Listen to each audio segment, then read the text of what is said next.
Greetings, and welcome back to whatever it is I'm calling this these days. Today we're going to go ahead and take a look at the page we just finished earlier this week, looking at the Greek and the Latin, compare the two together, see how they are. If I sound really quiet, that's because, well, there are other people in neighboring rooms that I don't want to disturb, so sorry about that. I'll try to make sure the volume is good on the video. Let's go ahead and get started.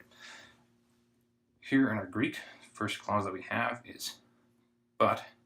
Just as the master of the feast tasted the water, we've got an aorist deponent right there with the master as the subject, de, as our connecting conjunction with the previous clause. So we take a look at our Latin.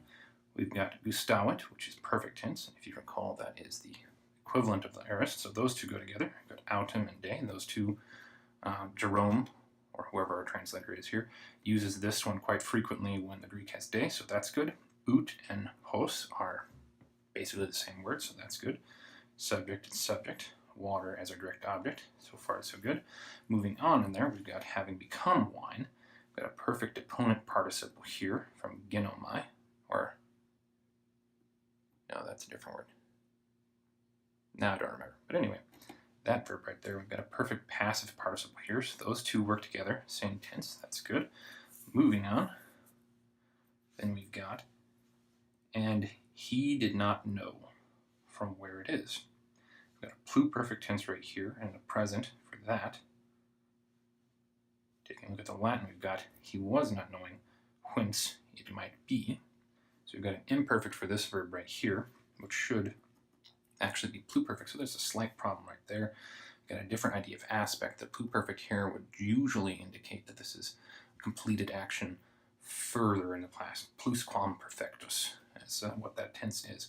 Whereas this one has a imperfective aspect, so it's, it can at least. It could be that's just this is being used as the emphatic version of the imperfect, in which case the problem is mostly solved. But on face value, that's not the best option, and it would be an easy fix.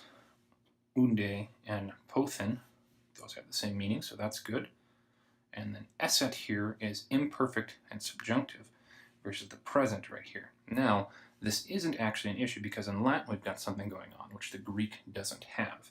We've got an indirect question right here, which means esset has to be in the subjunctive. And since this is action occurring prior to him tasting it, it needs to be a past tense action, whereas the present tense for vividness is what fits best with the Greek. So that's not an issue, just these two. And even then, if the emphatic version of the imperfect is what's intended, then the issue goes away. Moving on. But the servants, the ones having drawn out the water, they knew. And this is also pluperfect tense. Let's take a look at this. But servants, imperfect tense again with the bont, who, pluperfect tense, had drawn out, sorry, started getting used to this desk, water, they were knowing. So we've got a relative clause right here with qui hauserant, whereas in the Greek we've got a participle with intlekotes, but that is not an issue as we've talked about before. English will also frequently do this when we come across a participle, and the Greek will translate it as a relative clause. Latin does too. No issue right there. So the perfect tense, pluperfect tense, that doesn't really change the action at all. As far as I can tell, maybe perfect tense would have been better in here, but that's a little bit beyond my knowledge of Latin. However, skibant and a desan, those two do not match because of the tense issues, and that could cause problems unless, again, it's the emphatic version of the imperfect, in which case, no problem there. Let us continue. Camera is much higher now, so I can't quite keep track of the screen as well. Okay. The master of the feast calls the groom. We've got a present tense right there. We've got master of the feast calls groom, present tense again. So that's exactly the same. That's good. Now to verse 10, and he says to him, present tense, and he says to him, present tense. So that's good.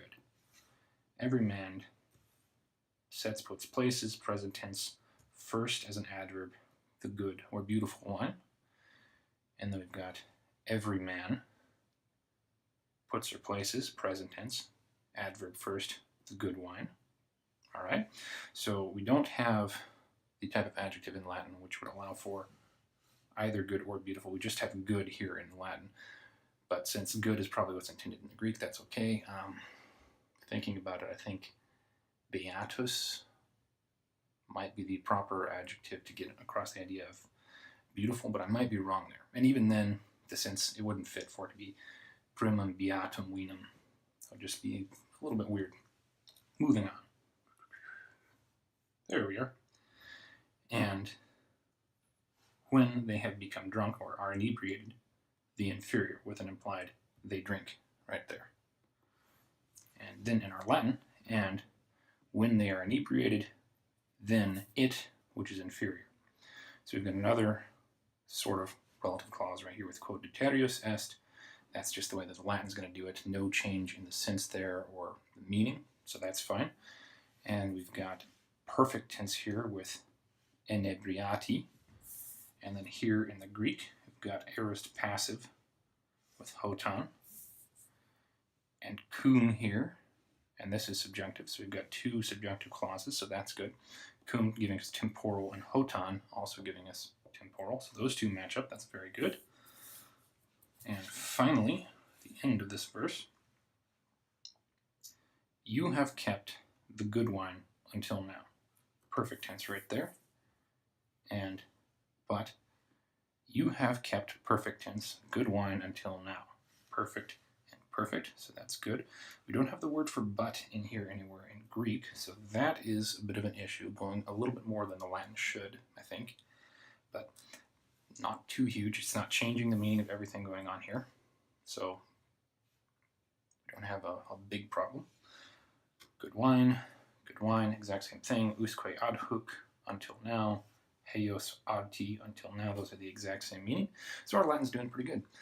If we assume that the imperfects up here are actually emphatic, or I can't remember the proper word, but if they're emphatic, then we have no issue right there. We've got an extraneous autem in this last clause. Doesn't detract from the text, so that's fine. On the whole, our Latin continues to progress quite well. I hope taking a look at this has been helpful for you, and I hope that my voice is actually audible to you. Have a good day, and I hope you join me next week if there are videos. Hey, not asleep yet? That's okay, I've got tons of other equally sleep-inducing videos for you to watch. Check them out.